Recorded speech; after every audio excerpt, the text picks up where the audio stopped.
하고 있습니다. 후보님, 무대 중앙에서 배 바구니 들고 포즈를 취해 주시기 바랍니다. 나주 시원한 국정 운영을 당부하는 나주 배입니다. 돌아서 한번 제가 한번 부탁해 볼게요. 이재명 후보께서 대통령이 되시면 나주 시민의 영원히 담은 배를 생각하며 시원한 국정 운영 해주실 것이라 믿습니다. 믿죠? 이재명 돌아.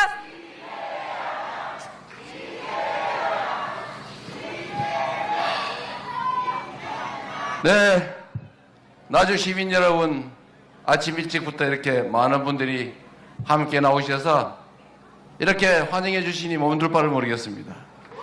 시원한 배 먹고 시원하게 해볼라요. 아, 이재명.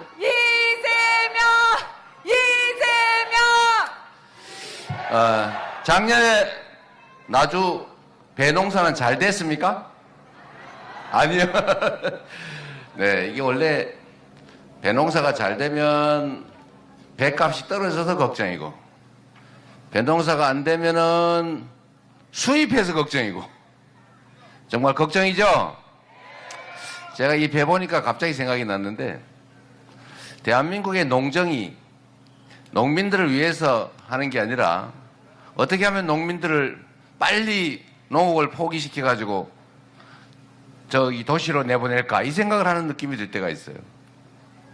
물론 한때 대한민국의 이제 성장 발전 과정에서, 소위 산업화 과정에서 도시 노동력을 공급하기 위해서, 싸게 공급하기 위해서 일부러 그렇게 저고가 정책을 취한 때가 있었죠. 근데 이제는 그 시절이 지났습니다. 그 시절이 지났고, 제가 어제 그 말씀도 드렸었는데, 이 농업이라고 하는 게 그냥 우리나라에서 농사 지으면 싸고 외국에서 수입하면 비싸니까 우리나라에서 농사 짓고, 수입하는 게 더 싸면 뭐 농사 짓냐, 그냥 다 수입해서 먹고 살면 되지, 이런 생각을 하는 사람들이 있어요. 근데 이게 얼마나 바보 같은 생각이냐.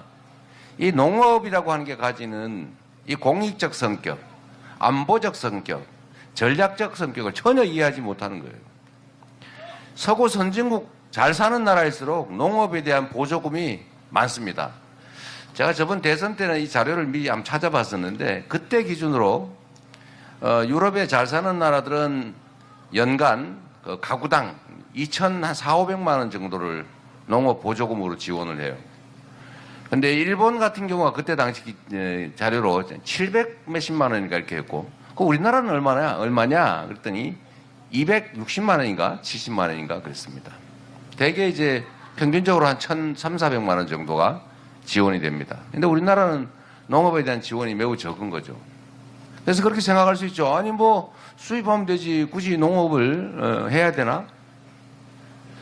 저기 동남아에 쌀값 싼데 뭐 굳이 쌀을 20만 원씩 그렇게 유지할 필요가 있나? 이런 생각을 하는 사람들이 있어요. 그래서 지금 이 전남이고 경남이고 이 쌀값이 떨어져도 정부에서 걱정을 안 해요. 농민들은 죽겠다고 아우성을 치는데. 그래서 한편으로 하는 소리가 뭐 쌀값 떨어지면 도시민들, 소비자들 쌀값 떨어지니까 생활비 줄어서 좋지 않냐, 이렇게 얘기를 하지만, 그게 잠깐은 좋을지 몰라도 지금 일본이 쌀값이 올라가지고 우리나라 여행 와서 쌀 사가지고 간다는 소리 들었죠? 그 사람들이 그 쌀값이 비싸요. 2~3배가 올라가지고 한국 같더니 쌀이 사더라 그러면서 쇼핑백에다 쌀을 사가지고 간대요. 우리나라도 이렇게 되는 수가 있죠. 물론 이게 잠깐 끝나면 다행인데, 만약에 농업 기말이 허물어졌는데 이 기후위기 때문에 전 세계적으로 흉작이 발생했다, 그래서 각국이 곡물 수출을 통제한다, 이런 상황이 발생했을 때 국내 농업 기반이 우리나라처럼 이 식량 자급률이 낮으면 어떻게 되겠어요? 우리나라는 쌀 자급률은 그래도 높은 편이지만 전체 농작물로 치면 자급률이 형편없습니다. 그러면 곡물 가격이 급등하겠죠? 그럼 나라가 어떻게 되겠어요? 심각한 문제가 발생합니다. 그래서 다른 나라들은 이 농업을 보호하는 거예요. 바볼에서 농민들한테 지원을 하는 게 아니죠. 생각을 바꿔야 된다. 제 말이 맞습니까? 길게 봐야죠. 넓게 봐야죠. 그리고 그건 또 이럴 수도 있습니다. 국가 정책을 결정하는 사람 중에 농민의 이해관계를 대변하는 사람은 별로 없고 주로는 수출 회사들 대변하는 사람들이 많아서 그럴 수도 있습니다. 왜냐하면 농업을 보호하면 다른 나라가 우리나라에 농업에 우위가 있기 때문에 우리나라에 수출을 해야 되잖아요. 그러면 우리나라 기업들이 공산품, 서비스 수출을 하는데 우리나라도 수입을 해라, 농작물 이렇게 전쟁이 벌어져요. 그러면 이제 국회에서 다툼이 벌어지죠. 정부 안에서도. 그럼 아무래도 힘센 수출 기업들 편을 들게 되는 경우가 많죠. 뭐 그런 것도 이유가 되기도 합니다. 여하튼 간에 중요한 거는 농업은 안보 산업이다. 그리고 국가 전략 산업이다. 그리고 농업의 공익적 기능을 인정해 줘야 된다. 농업의 공익적 역할에 보상해 줘야 된다. 맞습니까, 여러분? 네. 정부 당국자들이 정신을 좀 차리고 쌀값도 안정될 수 있도록 노력해 주면 좋겠어요. 우리 백혜련 의원 고생하시는데 지금 얼마 전에 이 정부가 쌀값을 20만 원 유지해 준다고 약속을 했잖아요. 그죠? 약속을 했는데 안 지키죠? 20만 원 이하로 떨어지면 쌀을 사주기로 약속했잖아요. 근데 약속을 하면 뭐합니까? 안 지키는 걸. 당선되기 전에 약속하고 안 지키는 거는 그래도 뭐 이만큼, 이것도 말도 안 되는 소리지만 이해할 바가 있지만, 아니 당선돼 가지고 국정을 하면서 쌀값은 20만 원 보장해 주겠다, 유지해 주겠다고 약속해 놓고는 안 지켜요. 그래서 우리 민주당 의원들께서 여기 고생하신 분 많이 계시네요. 이 민주당 의원들이 쌀값 안정화법이라고 쌀값이 일정 수준 이하로 떨어지면, 아니면 또 쌀이 일정 양 이상으로 과잉 생산되면 정부가 쌀을 사줘야 된다, 이런 법. 그거 당연한 거 아닙니까? 이때까지 해왔던 거예요. 이런 거 하면서 동시에 너무 과잉 생산되면 문제가 되니까 대체작물 지원법. 그러니까 논에다가 올해는 풍작이 될 것 같은데, 너무 재배 면적이 넓은데 쌀 소비가 줄어들 것 같은데, 그러면 이거 3% 초과 생산될 가능성이 있다. 그러면 3%에 해당되는 논에다가 대체 작물을 심으면 논에 벼 심는 것보다 더 많이 남게 지원을 해주면 안 심을 거 아니에요. 그죠? 그렇게 하면 아주 적은 돈으로 이 생산량을 조절할 수 있단 말입니다. 그래서 대체 작물 지원법을 만들었더니, 아니 그런 걸 다 대통령이 거부를 하잖아요. 아무거나 거부해요. 국민 주권을 거부하다가 어떻게 됐어요 지금? 거부를 거듭하다 결국은 국민과 역사의 흐름을 거부해가지고 본인이 거부당했죠. 맞습니다. 어쨌든 이런 걸 우리가 바로 잡아야 됩니다. 이 바로 잡는 힘은 어디서 나오냐? 민주당 의원들에게서, 이재명 후보에게서 나오는 게 아니죠. 그 힘이 어디서 나옵니까? 바로 국민에게서 나오는 거죠. 우리 국민들이 작년 12월 3일 그 내란의 밤에 깜짝 놀래가지고, 그러나 바로 정신 차리고 국회로 뛰어가서 그 장갑차, 그 다음에 총든 군인들을 맨손으로 막아서 결국은 쿠데타는 실패했고, 결국은 책임을 물어서 지금 다시 선거를 하게 됐지 않습니까? 이 모든 힘도 결국 국민들에게서 나온 거죠. 대한민국은 민주공화국이다. 모든 권력은 국민으로부터 나온다. 대통령은 왕이 아니라 일꾼이다. 맞습니까? 맞습니다. 이재명.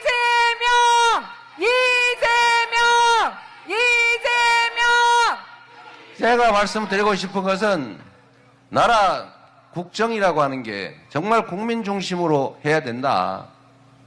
국민의 힘을 중심으로가 아니고 국민을 중심으로. 맞죠? 그래서 대한민국의 농업도 지금처럼 학대당하지 말아야 된다. 우리 민주당이 6월 3일에 여러분의 적극적인 투표와 또 행동으로 집권을 하게 되면 농업을 경시하지 않는, 농업을 전략 안보 산업으로 인정하고 농업 종사자들을 공익에 기여하는 그런 점에 대해서 충분하게 보상할 수 있도록 쌀값 안정화뿐만 아니라 농업에 대한 지원을 적극적으로 해 나가도록 하겠습니다. 우리는 빈말 안 하는 거 아시죠? 이재명의 특징이 뭡니까? 이재명은 말하면 지켜요. 제가 갑자기 생각나서 또 이 말씀 하나 드리면, 제가 공약 이행률이 유난히 높은 사람인데 누가 그래요? 아니 어떻게 그 공약 이행률이 그렇게 높으십니까? 그 되게 쉬운 방법이 있어요. 공약을 지킬 수 있는 것만 하고 지킬 수 있는 거는 악착같이 지키면 됩니다. 쉽죠? 저는 시장을 할 때도 도지사를 할 때도 제가 불가능한 약속을 하지 않았어요. 제가 양심에 걸리게 내가 이거 안 되는 건데 라고 생각하고 거짓말인 줄 알면서 공약한 게 딱 한 번 있습니다. 분당에, 성남시 분당에 가면 고속화도로가 있어요. 분당을, 판교와 분당을 가로지르는. 거기를 먼지가 많이 나니까 거기가 아파트 값이 다른 데 아파트보다 3분의 1 정도밖에 안 해요. 시끄럽고 막 먼지 나고 이러니까. 그러니까 거기에 주민들이 어느 날부터 이거를 도로를 지하로 하면은 위에 공원을 만들고 엄청 좋겠네. 그러니까 정치인들이 그 말을 듣고 그 도로 지하화 해주겠다고 공약을 하기 시작한 겁니다. 그런데 그게 돈이 무려 3천억이 넘게 들어가지고 성남시 1년 가용 예산이 뭐 1,000억도 안 되는데 그 3천억을 들여가지고 어떻게 해요? 그 다 불가능한 얘기지 뻔히 알면서 모든 국회의원, 모든 시장 맨날 그 약속을 해요. 제가 2006년 선거를 나올 때는 저보고도 그런 공약을 하라 그래서 제가 못하겠다. 그래서 버텼어요. 떨어졌죠. 물론 그걸 안 해서 떨어진 건 아니에요. 그때는 2006년인데 소위 참여정부의 말기일 때라 아마 전멸할 때입니다. 저도 33점 몇 프로 받고 떨어졌는데 하여튼 2010년이 되니까 이제 2006년에 떨어졌으니까 2010년은 해볼만 한 데다가 진짜 속으로 생각하기에 절대 떨어지면 안 되겠더라고요. 다른 건 이제 실현 가능한 공약을 했는데 이걸 하느냐 마느냐를 정말 몇 달을 고민하다가 할 수 없다. 나도 거짓말하자. 이래가지고 그 지중화하겠다는 공약을 했어요. 그 마음에 너무 걸려가지고 제가 시장 취임한 다음에 SBS 방송을 불러가지고 공개 사과를 했습니다. 죄송합니다. 그 도로인데 나가가지고 했어요. SBS에. 제가 못 지킬 공약을 했습니다. 거짓말해서 죄송합니다. 그리고 자백을 했습니다. 그리고 이거 쉽지 않다.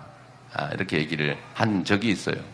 그런데 그래도 또 우리가 거짓말을 했으니까 미안하니까 다른 대책이라도 세워봐야 되잖아요. 근데 마침 제가 우리 국민들이 참 위대하다고 생각하는 게 이런 겁니다. 우리는 그냥 지하로 파고 그동안에 도로를 폐쇄하고 우회 도로를 만들 수도 없으니까 그냥 수지 용인에서 막 꽉 막힐 거 아닙니까? 그 8차선 도로가 막아버리면 2, 3년 막으면 어떻게 되겠어요? 불가능하다 이렇게 생각했는데 그 주민들 회의를 했는데 그 주민들이 아이디어를 냈어요. 뭐 어떤 아이디어를 냈냐? 지하화하는 건 안 되니까 그냥 도로를 놔두고 그 위에 씌워가지고 이렇게 거기를 덮어서 공원으로 만들면 된다. 마침 그 판교 쪽이 살짝 높아요. 그러면 돈 얼마 드냐? 그랬더니 1,500억이면 된대요. 그럼 그렇게 하자. 이렇게 해가지고 주민들의 아이디어를 받아서 제가 1,500억, 지금 좀 물가 좀 더 올랐겠죠. 해서 결국은 지하화는 못하고 도로를 통행하는 상태에서 공법을 전 세계적으로 연구를 해가지고 이렇게 씌운 다음에 흙을 덮어서 지금 공원을 만들어 놨습니다, 여러분. 와, 멋지다! 지금 아마 영상을 뒤져보면 이재명이 거짓말 공략했다가 반쯤 지킨 그 사례가 어디에 나오고 있을 거예요. 잘 됐더라고요. 저는 완공된 걸 사실 못 봤습니다. 제가 시장을 착공을 하고 제가 도지사로 가는 바람에. 그리고 인천으로 가는 바람에 구경도 못했죠. 하여튼 제가 드리고 싶은 말씀은 공약을 잘 지키는 방법은 지키지 못할 약속을 안 하는 게 첫 번째고 두 번째는 지킬 수 있을 때는 악착같이 정부가 막아도 지킨다. 정부가 제가 박근혜 정부 그다음에 이명박 정부하고 엄청 싸웠어요. 난 국민 시민들한테 약속한 걸 지켜야 되겠다고 하니까 하지 말라고 계속 못하게 막아요. 그래서 제가 화가 나가지고 광화문에서 단식 농성도 하고 좀 심하게 싸워가지고 갑자기 유명 인사가 되긴 했죠. 그런데 제가 어떤 느낌이 있냐면 우리 국민들은 정말로 수준이 높아서요. 불가능한 약속을 하면 그 사람 막 찍어줄 것 같은데 안 찍어줍니다. 뒤로 가가지고 욕해요. 저 또 거짓말하네. 국민들이 바보가 아닙니다. 과거에는 어떤지 몰라도 지금은 정말로 수준이 높아지셔가지고 불가능한 얘기를 하면 오히려 뒤에서 흉보입니다. 아, 거짓말쟁이. 저럼 또 거짓말하네.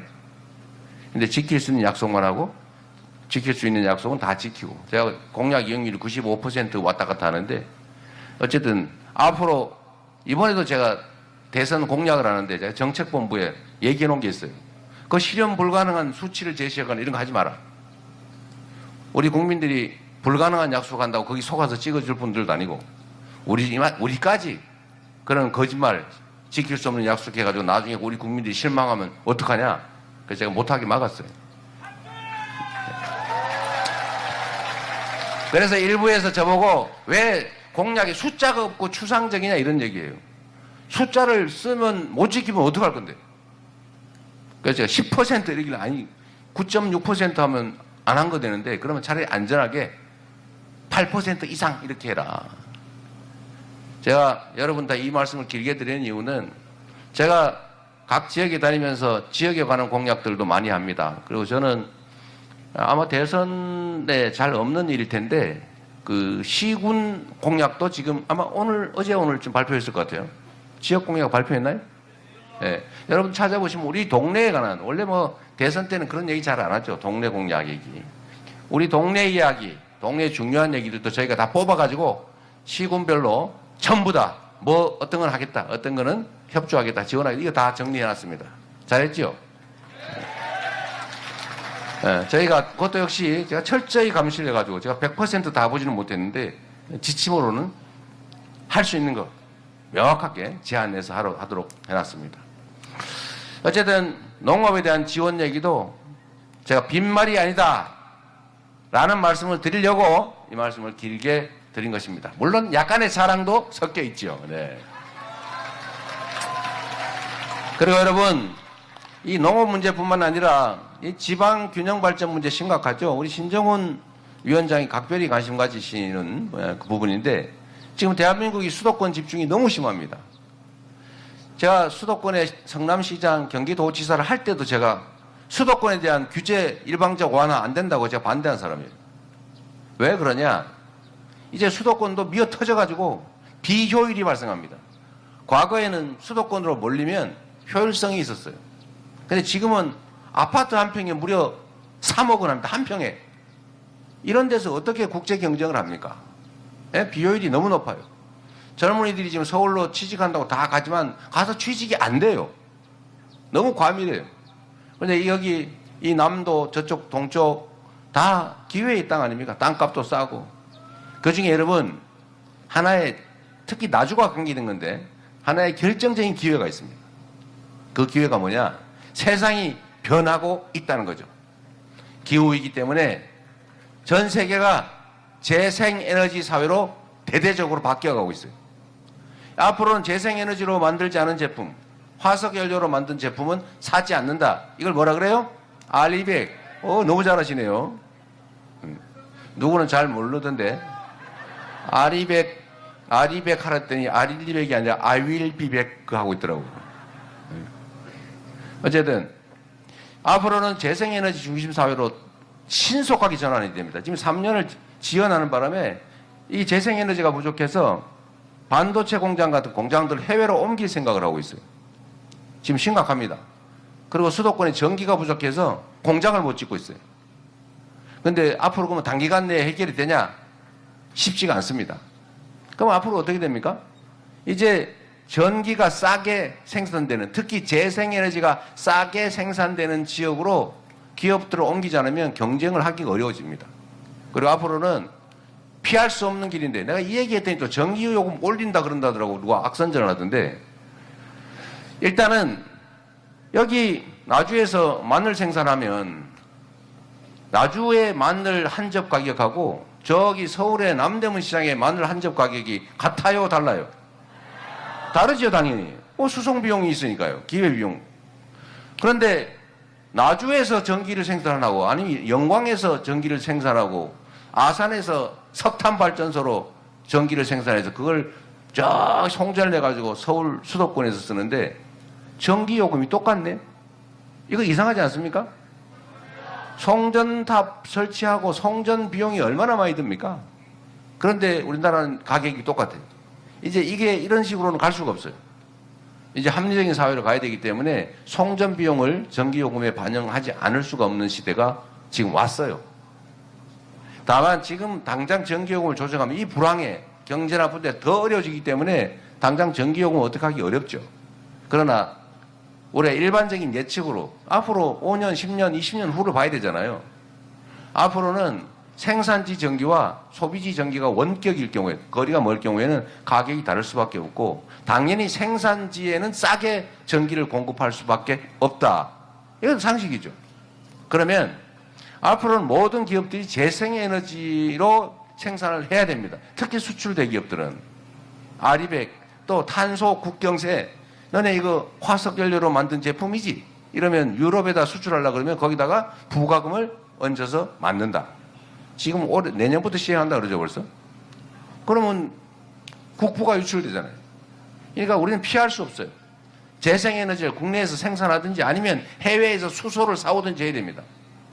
그러나 수소를 사오는 것보다는 나주 저 산골짜기 우리 남도 서해안 이 바닷가에 그 비어있는 많은 땅들 거기 폐염전 뭐 버려진 바닷가 이런 데다가 태양광 발전하고 바람도 좋으니까 풍력 발전하고 하면 되잖아요. 그죠? 여기 먹고 살 길이 있다 그 말입니다. 여러분. 인구 밀도가 낮을수록 땅이 많을수록 바람 농사 햇빛 농사를 지면 물고기 잡고 농사 짓는 것보다 몇 배 더 돈을 벌 수 있는 시대가 오는 거죠. 단 조건이 있어요. 거기서 생산을 하면 전기를 쓰고 남는 거 팔 수 있어야 될 거 아닙니까? 팔려고 하면 정부에서 촘촘하게 송배전망을 깔아줘야죠. 우리가 태양광판 해서 전기 생산하면 코드를 딱 꽂으면 당신이 얼마 썼음, 당신이 얼마 오히려 한전에다 얼마 전기를 공급했음 곱하기 단가 얼마 이렇게 해서 돈을 받으면 되죠.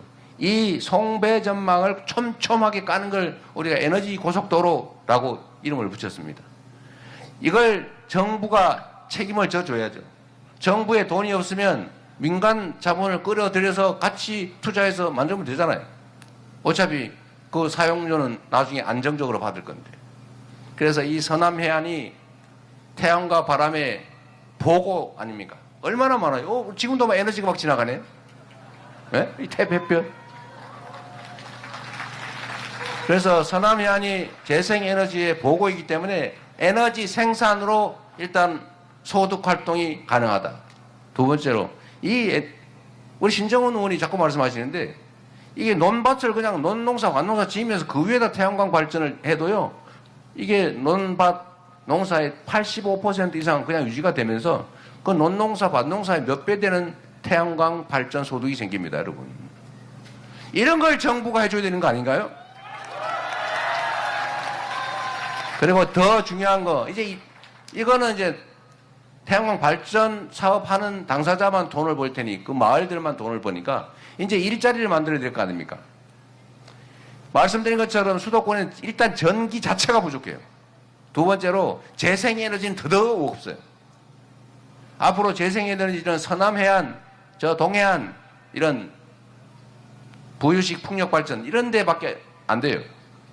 그러면 거기서 재생에너지 가격이 싸기 때문에 기업들에게 이렇게 정부가 방침을 정하는 거죠. 지방으로 가면 재생에너지 가격이 매우 싸다. 첫째 이익이 있죠. 두 번째 수도권 집중이 지금 대한민국의 성장 발전을 가로막으니까 지방으로 가는 기업에게는 법인세 등등의 세금을 대폭 깎아주든지 아니면 한 10년, 20년 필요하면 아예 면제를 해주든지 세제 혜택을 대규모로 준다. 세 번째로 수도권은 이런저런 이유로 안전상의 이유나 인구가 많으니까 규제가 많잖아요. 규제를 대폭 완화해 준다. 용수나 기반시설 지방에 잘 갖춰준다.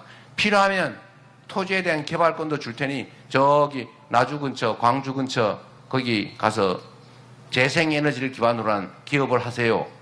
이러면 안 갈 리가 없죠. 근데 여기서 또 한 가지 문제가 있다고 합니다.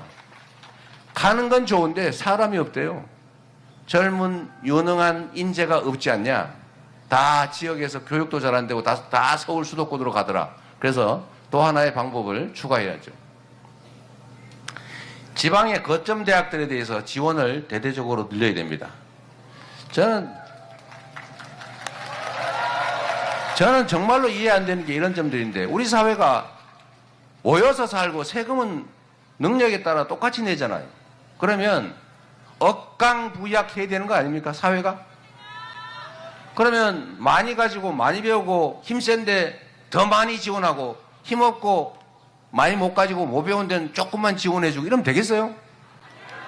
반대로 해야죠. 그래야 세상이 살만한 세상이 되지 않습니까? 그래서 제가 맨날 억강부약 얘기를 하는 건데, 국립대 학교 지원 예산이 딱 그래요.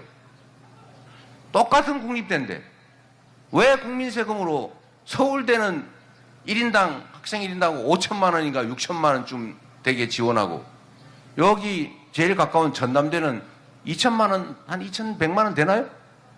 왜 그거밖에 지원 안 합니까? 오히려 반대로 해야 되는 거 아니에요?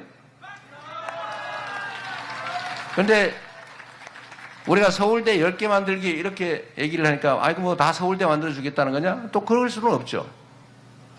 서울대 비슷하게. 이걸 또 오해하는 사람이 있어서 제가 말씀드리는 거예요. 서울대 비슷하게 지원을 늘려서 지역 거점 대학을 육성을 제대로 하고, 그걸 통해서 지역의 인재를 발굴하고 석박사 과정도 지역에서 할 수 있게 해주고, 그러면 아까 얘기했던 여러 가지 요소들이 합쳐져서 생태계가 만들어지겠죠. 그렇지 않습니까? 그게 막 딱 한두 해 만에 후다닥 되지는 않겠지만, 이런 방향을 가지고 길게 기획하고 정책 집행하고 예산 지원하고 해서 가야 지방이 살고 나라가 살 길이 생기는 거 아니겠냐. 우리 민주당이 집권하면 이렇게 확실히 방향을 정해서 가겠다, 이렇게 말씀드리는 것입니다, 여러분.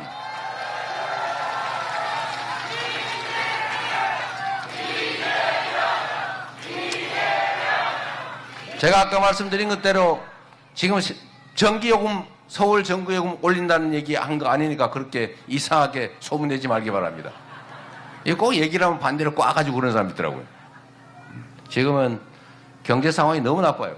지금 어떻게 그런 공공요금 부과해가지고 할 길이 없고, 하더라도 신중하게 정말로, 예를 들면 이 제도 때문에 피해를 보거나 어려워지는 사람들에 대해서 모든 대책을 만든 다음에 해야 되겠죠. 여하튼 여러분, 우리가 희망을 갖자고 하는 얘기입니다. 이 나라의 주인이 누구예요? 국민 아닙니까? 나라의 주인이 누구라고요? 바로 우리죠.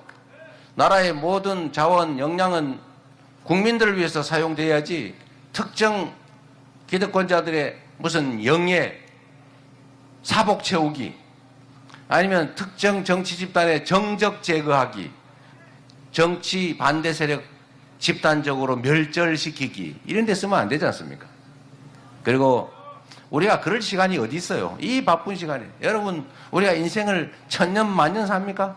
기껏해야 100년 살 텐데 남은 인생도 얼마 없고, 대통령 또는 집권 기간이라고 하는 게 누구 말 맞다나 그깟 5년에 불과한데, 그 짧은 시간에 남의 뒤 파가면서 너 옛날에 나 괴롭혔지, 나도 똑같이 한번 괴롭혀 줄래? 이럴 시간이 어디 있습니까? 그리고 우리는 그렇게 유치 졸렬한 사람들이 아니에요. 사람은 살아가면서 행복을 느끼는 방식이 다양하잖아요. 어떤 사람은 돈 많이 벌면 좋아하는 사람이 있어요. 어떤 사람은 남을 막 괴롭히면 좋아하는 사람이 있어요. 누구 막 자근자근 밟고 막 괴롭히고 이러면 즐거워하는 사람이 있어요. 근데 있더라고 보니까. 누구라고요? 내가 뭐라고 하면 안 되고. 어쨌든 남의 거 막 뺏어가지고 다른 사람 거지 만들고 나만 부자 되면 그거 좋아하는 사람이 있어요. 나 얼굴 막 내밀고 다른 사람 막 밟으면 그런 거 좋아하는 사람이 있어요. 근데 저는 다른 사람이 나로 인해서 행복하면 그걸 보면 너무 행복하더라고요. 제가 성남시장 할 때가 제일 행복했어요. 성남시장을 할 때 우리 시민들하고 시장하고 너무 친해져가지고 우리 공무원들도 정말로 열심히 하고, 열심히 하다가 이재명이 정치 보복 당하는데 그냥 불려가가지고 엄청나게 수사받느라고 고생했습니다만, 하여튼 시장 제가 재임하는 8년 가까운 시간 동안에는 공무원들도 즐거웠고 저도 즐거웠고 시민들도 정말 즐거웠어요. 지금도 그 얘기들 많이 해요. 시민을 주인으로 존중하고 시민들이 내는 민원, 작은 신음소리 이런 거 잘 챙겨서 우리가 길바닥에 뭐 도로 깨진 거 있으면 신속하게 고쳐가지고 차 덜컥거리지 않게 어디 밤에 가로등 깨지면 가로등 다음날 바로 갈아주기, 전화 한 번 오면은 어디 청소 더러운 데서 잽싸게 해주고, 또 누구 막 눈물 흘릴 일이 있으면 방법을 찾아서 지원해주고, 안 되면 안 된다고 설득해주고 다른 길을 찾아주고, 이러면서 정말 하나의 공동체로 오손도손 정말 행복하게 살았어요. 저는 그 시장 8년이 가장 행복했습니다. 뭐 도지사도 사실은 좀 재밌긴 했는데 3년 만에 불려 나오는 바람에 재미를 좀 못 봤어요. 근데 이번에는 대한민국이라고 하는 이 공동체를 경영할 기회를 여러분이 주시면 정말 성남시처럼 사람들이 행복을 느끼는 그런 세상을 꼭 만들어 보고 싶습니다.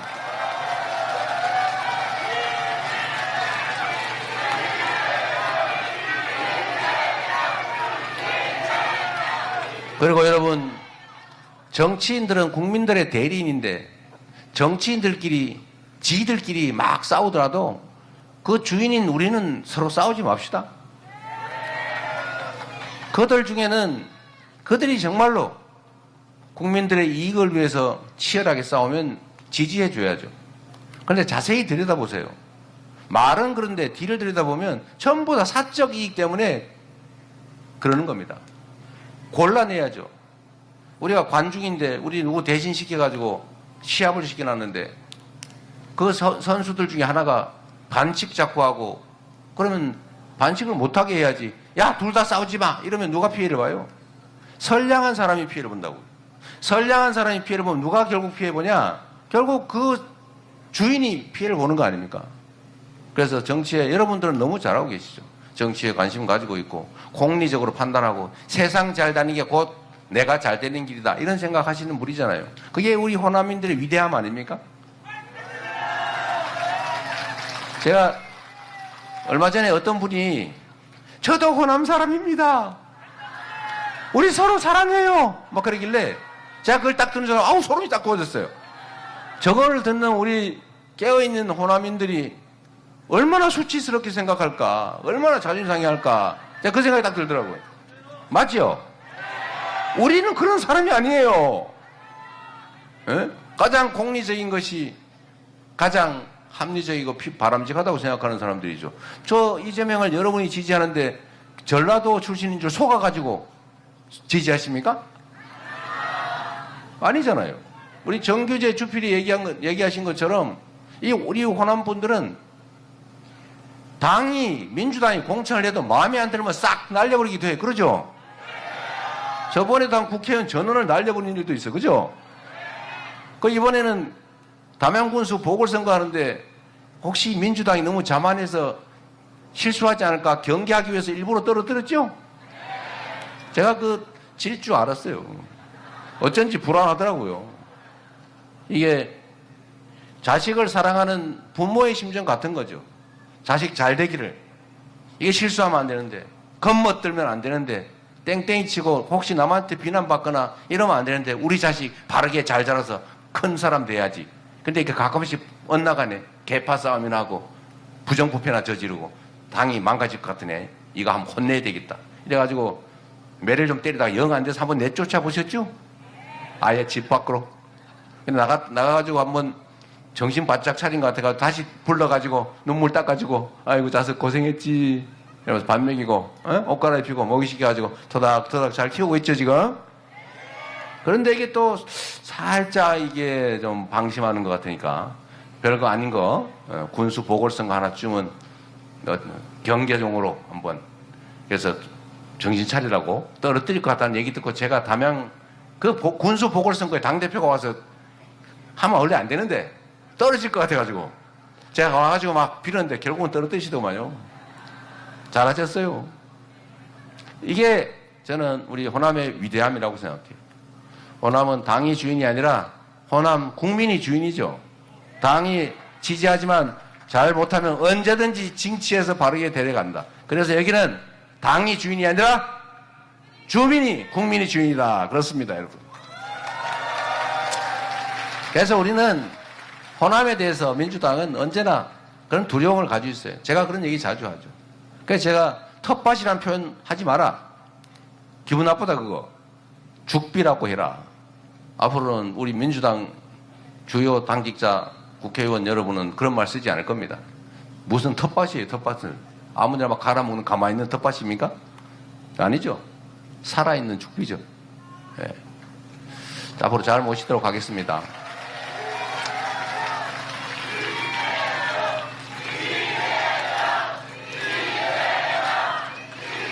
여러분이 이 나라의 민주주의를 지키고 있는 거예요. 우리 충무공 이순신 장군이 한 얘기 참 너무 식상할 만큼 많이 하지만 약무 호남 시무 국가. 실제로 호남 또는 호남의 민중들이 치열하게 싸우지 않았으면 조선은 없었겠죠. 지금도 마찬가지 아닙니까? 그 길고 긴 그 참혹한 군사정권을 끝장낸 것도 수백 명이 억울하게 죽어갔지만 결국 5.18 민주화 운동으로 끝장낸 거 아닙니까? 그리고 빛의 혁명을, 그리고 촛불혁명으로, 빛의 혁명으로 이 폭력적인, 이 시대착오적인 이 정권을 끝장낸 것도 결국은 저는 호남 정신이었다고 생각합니다. 우리 위대한 국민들이죠. 우리는 이겨낼 수 있습니다. 지금은 비록 어렵겠지만 똑같은 조선에서 선조는 완전히 나라를, 조선을 망가뜨려서 수백만 백성들을 죽음으로 몰아넣었는데 정조 한 사람이 동아시아 최고의 부흥국가로 조선을 만들었잖아요. 똑같은 수군을 가지고 이순신 장군은 23연승하면서 조선을 지켰습니다.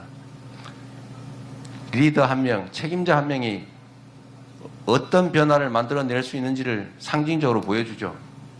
우리 대한민국의 이 위대한 국민들의 이 엄청난 저력으로 지금의 이 위기들, 이 곤란함을 이겨내고 국민이 주인으로 진짜 존중받고 국가의 모든 역량이, 자원과 기회가 오로지 국민만을 위해서 제대로 쓰여지는 민주공화국, 진짜 대한민국으로 함께 나아갑시다, 여러분.